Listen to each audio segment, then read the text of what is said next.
Pertama kali ini kita akan mempelajari bagaimana caranya menaruh material dan juga untuk mengatur tekstur pada objek yang sudah kita buat. So langsung aja teman-teman kita mulai. Apa itu material dan tekstur dalam pemodelan 3D? Jadi material merupakan suatu gambar atau suatu tekstur yang sudah kita buat di dalam Blender.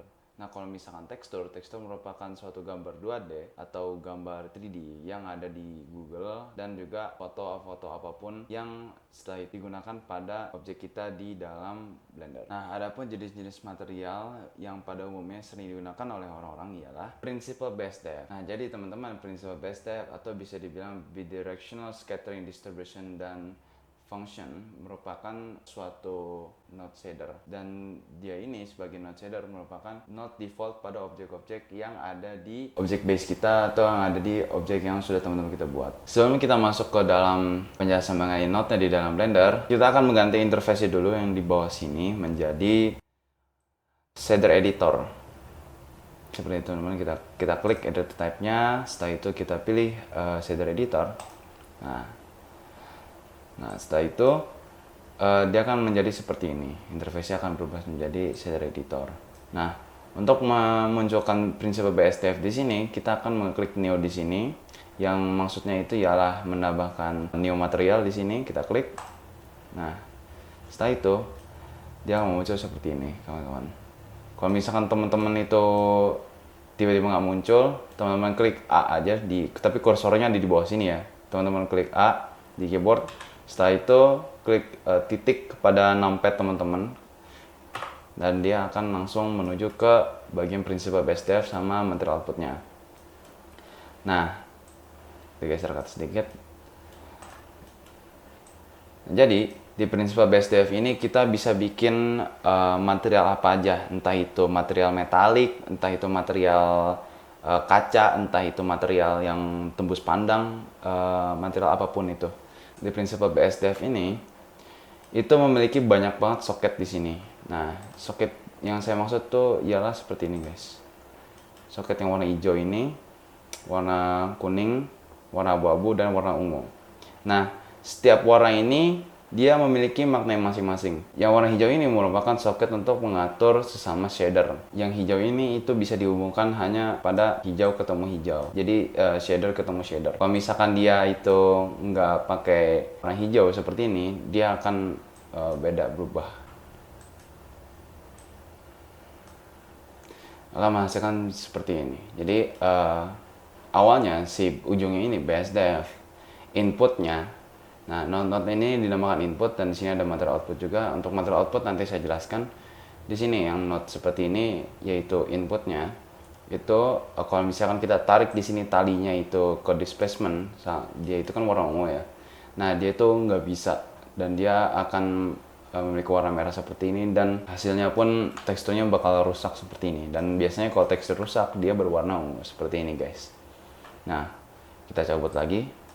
Nah, apa itu sih node dan juga apa itu shader? Nah, jadi node ini merupakan suatu efek-efek untuk membuat material dan juga efek-efek untuk mengatur si teksturnya itu. Salah satunya itu di sini ada node Principal Base Depth dan node Material Output.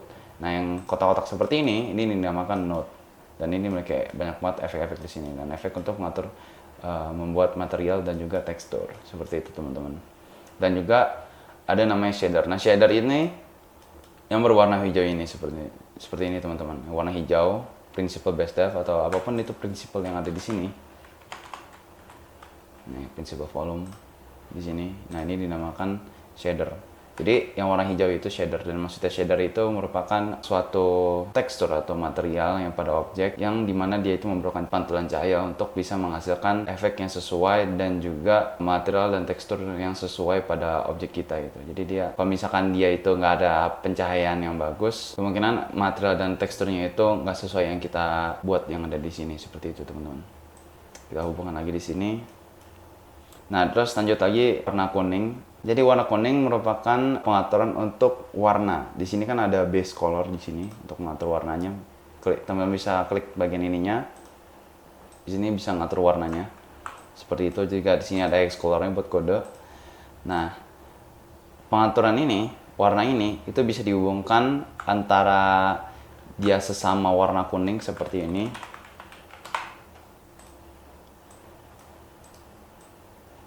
Seperti ini. Atau juga dia bisa dihubungkan dari sini ke sini. Dari kuning ke abu-abu. Seperti itu teman-teman. Jadi biasanya tuh kalau misalkan suatu gambar di sini, yaitu node-nya image texture, dan dia itu image-nya ini itu untuk menggantikan roughness di sini. Roughness di sini maksudnya untuk mengatur kelicinan dari si objeknya ini. Dia akan muncul seperti ini. Nah, ini biasanya kan kalau misalkan ada gambar-gambar untuk mengganti si roughness-nya ini biar licinnya itu nyesuaiin sama si gambarnya itu.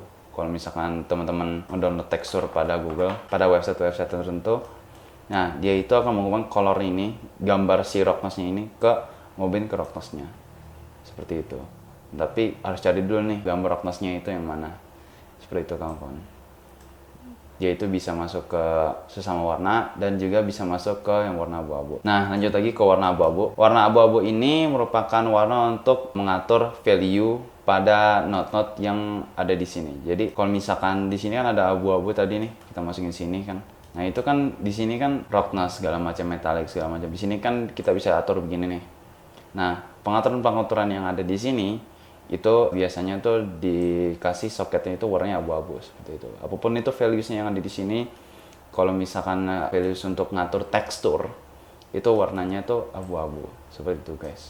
Lanjut lagi ke yang warna ungu, biasanya itu di bawah sini. Nah, warna ungu ini itu untuk membuat si objek kita itu terlihat muncul, walaupun ini gambar, tapi dia bisa terlihat muncul pada objek kita itu.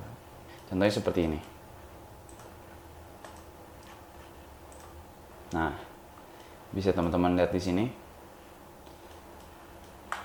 Ini kalau misalkan di sini ungunya ini, bagian ungu nih, displacement ini, saya cabut.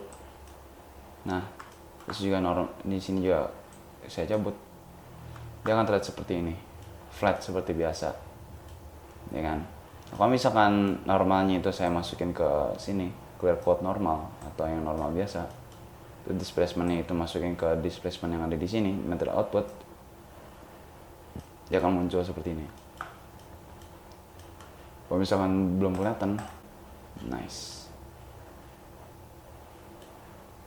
ya menjadi seperti ini guys.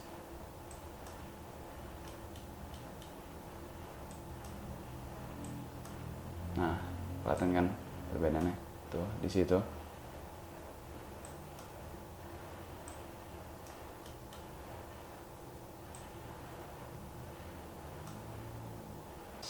Nah, jadi seperti itu. Displacement sama normal itu biar gambar itu kerasa real banget, 3D banget, karena memang cuman 2D biasa. Dan dia itu hanya gambar tekstur biasa. Seperti itu teman-teman. Kita lanjut lagi ke materi selanjutnya.